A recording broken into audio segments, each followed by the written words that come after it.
Mecanismos da Mediunidade, de André Luiz, capítulo 17, Efeitos Físicos. Simbioses espirituais.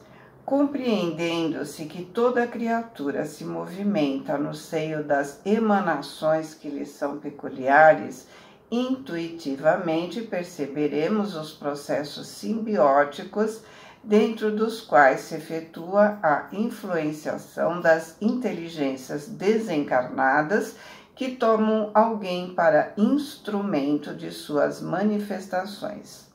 Muitas vezes, esse ou aquele indivíduo, ao reencarnar, traz nos próprios passos a companhia invisível dessa ou daquela entidade com a qual se mostre mais intensamente associada em tarefas e dívidas diferentes.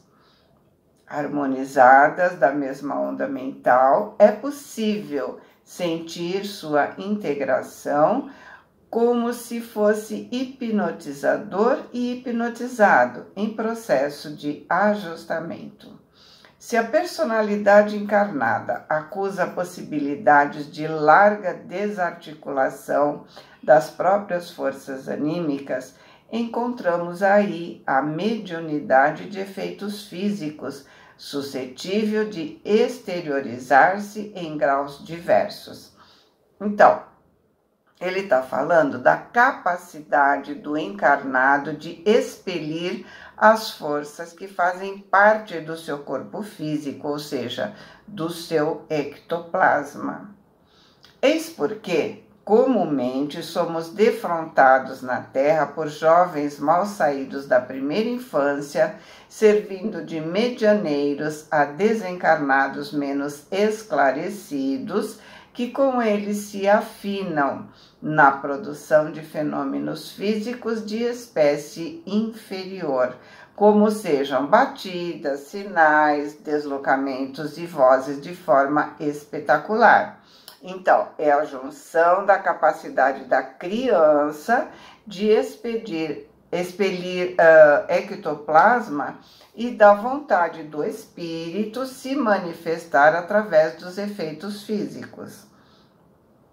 É certo que semelhantes evidências do plano extrafísico se devam, de modo geral, a entidades de pouca evolução, porque, imanizadas a médiuns naturais a que se condicionam, vislumbram-se entre os homens como caprichosas crianças, em afetos e desafetos desgovernados, bastando às vezes simples intervenção de alguma autoridade moral, através da exortação ou de uma prece, para que as perturbações em andamento cessem de imediato. Então, lembrando que estão unidos por sintonia, tanto o encarnado quanto o desencarnado estão precisando de crescimento, estão precisando de estudo, de aprimoramento. Por isso, a presença de alguém um pouquinho mais elevado já os faz parar. Como ele disse, uma prece é suficiente para que cessem imediatamente. Tal eclosão de recursos medianímicos, capaz de ocorrer em qualquer idade da constituição fisiológica, independe de quaisquer fatores da cultura, da inteligência e do aprimoramento da alma, por se filiar a fatores positivamente mecânicos, assim como ocorre nas demonstrações públicas de agilidade ou de força, em que um ginasta qualquer, com treinamento adequado, apresenta várias exibições. Então, é uma questão de treinamento. Eles têm capacidade, têm facilidade, porque já conhecem o processo e, como não são elevados, fazem brincadeiras. Médium teleguiado. Imaginemos que a fácil desassociação das forças anímicas persista na individualidade encarnada. Então, a facilidade de expelir as forças anímicas ou o ectoplasma. Nesse caso, ela é habilitada ao fornecimento do ectoplasma ou plasma exteriorizado de que as inteligências desencarnadas se valem para a produção dos fenômenos físicos que denota a sua sobrevivência. Chegada a esse ponto, se a criatura deseja cooperar na obra do esclarecimento humano, recebe no plano espiritual um guarda vigilante, mais comumente chamado o guia, segundo a apreciação terrestre.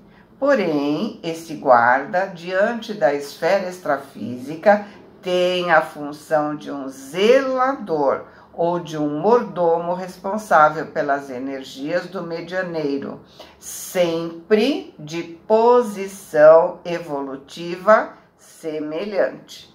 Esse guia está na mesma sintonia, na mesma vibração, não há mágica, estamos sempre nas ondas afins. Ele está falando isso o livro todo. Ambos passam a formar um círculo de força, um circuito de forças sob as vistas de instrutores da vida maior, que os mobilizam a serviço da beneficência e da educação, em muitas circunstâncias com pleno desdobramento do corpo espiritual do médium, que passa a agir como uma inteligência teleguiada. Daí nasce a possibilidade da constituição dos círculos de estudo das ocorrências de materialização, com os fenômenos de telecinesia, telecinesia é o movimento espontâneo dos objetos sem a intervenção de força ou energia observável. Então, ele está falando, né? Daí nasce a possibilidade da constituição dos circuitos de estudo das ocorrências de materialização com os fenômenos da telecinesia, a começarem nos REPs. REPs são batidas, e a culminarem na ectoplasmia visível. Dificuldades de intercâmbio. Não podemos esquecer que o campo de oscilações mentais do médium, a mente do médium, envoltório natural e irremovível que pulsa do seu espírito, é o filtro de todas as operações nos fenômenos físicos.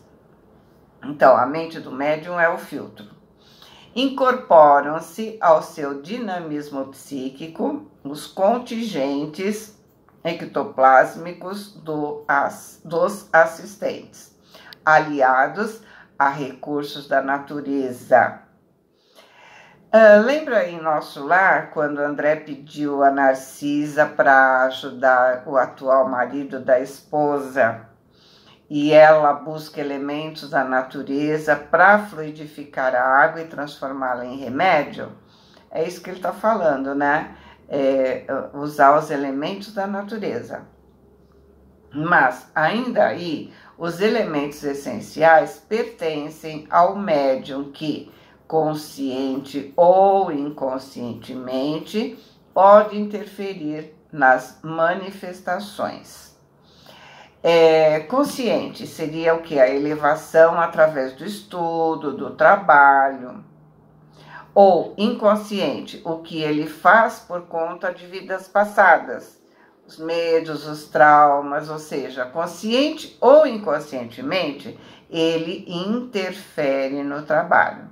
Esse tipo de trabalho exige uma sintonia muito grande, porque se o médium que está na corrente se desconcentrar por algum motivo, ele também pode paralisar o trabalho. Não é só o médium ostensivo.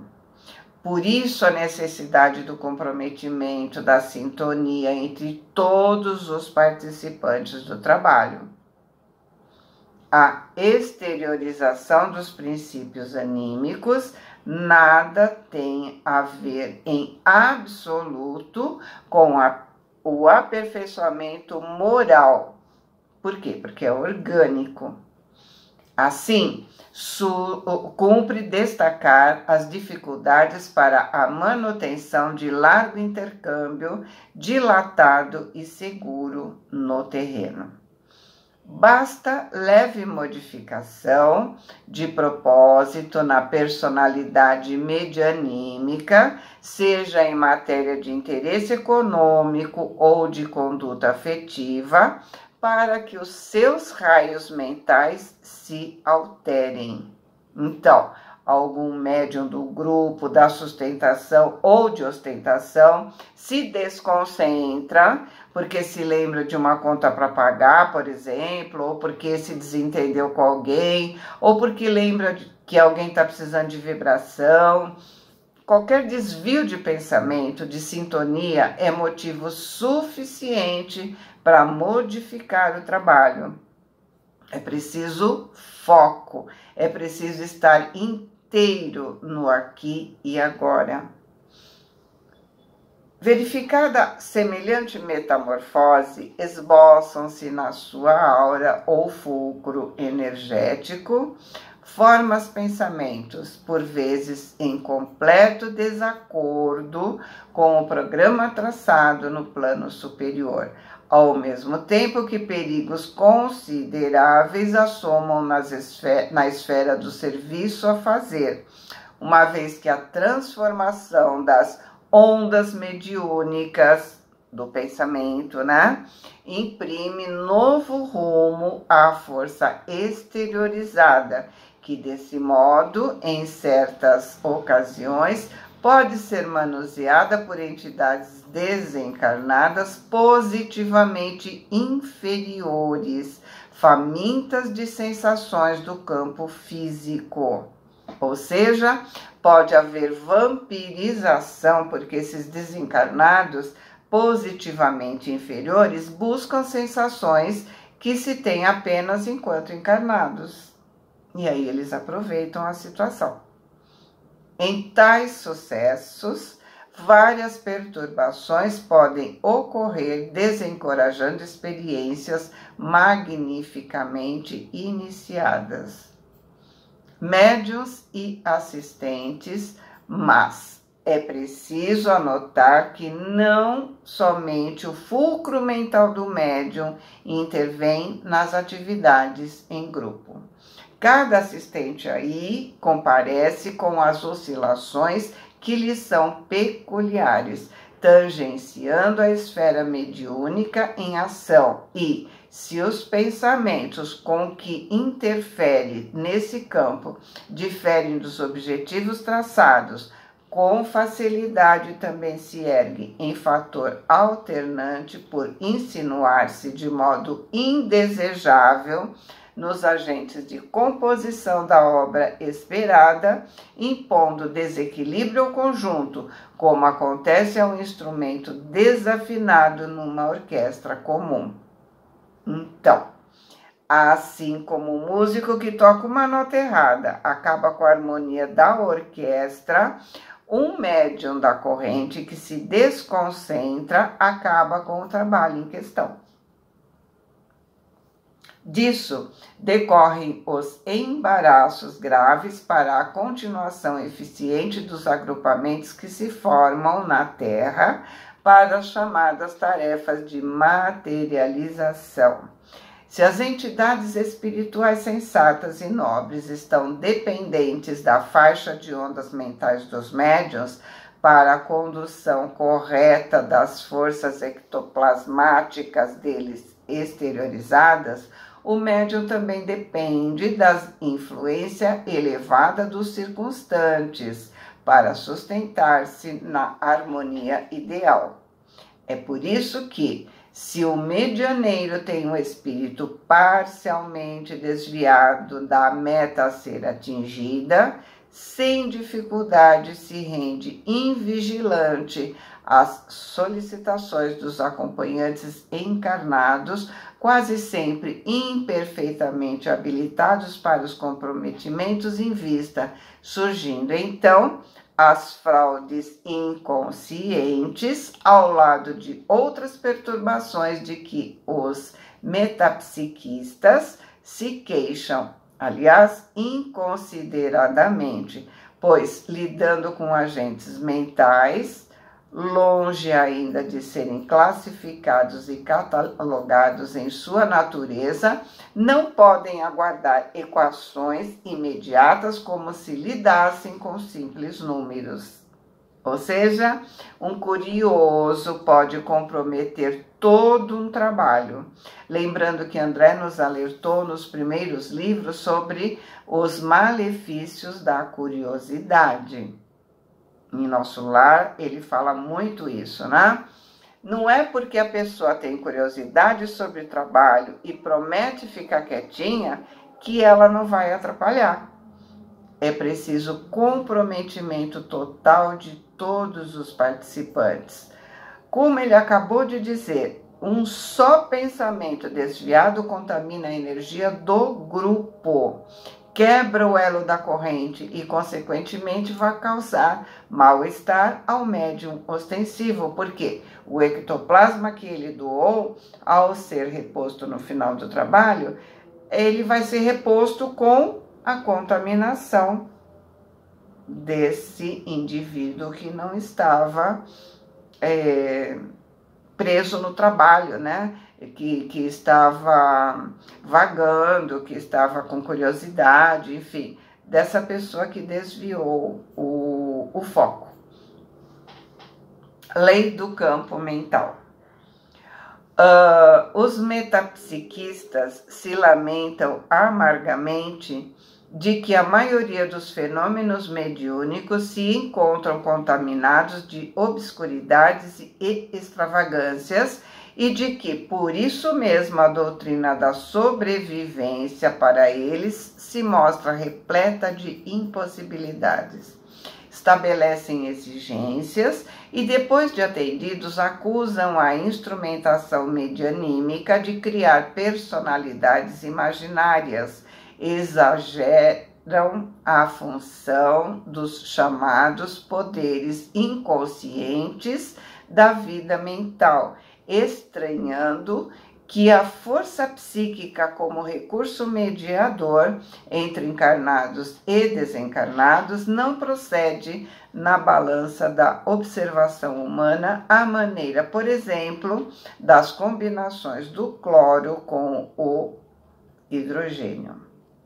Com referência ao assunto, é necessário salientar que se desconhece ainda no mundo a lei do campo mental, que rege a moradia energética do espírito, segundo a qual a criatura consciente, seja onde for no universo, apenas assimilará as influências a que se afeiçoe.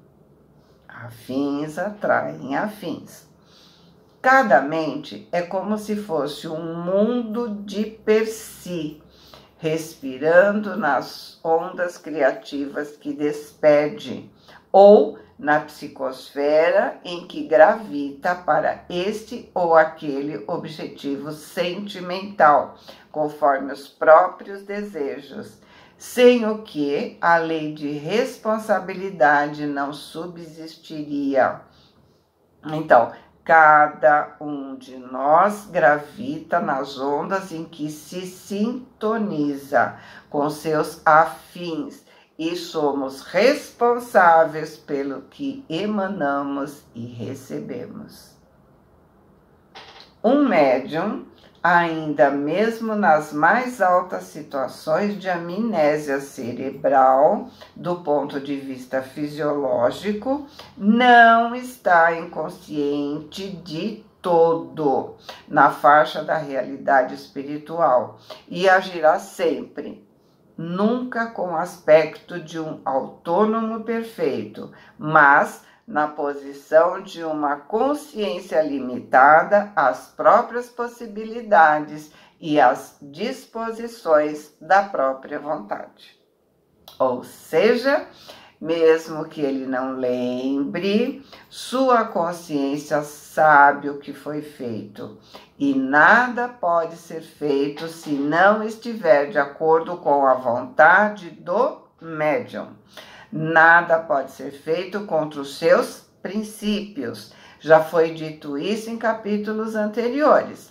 Como tudo é questão de sintonia, não podemos culpar ninguém, encarnado ou desencarnado, pelo que nós fizemos.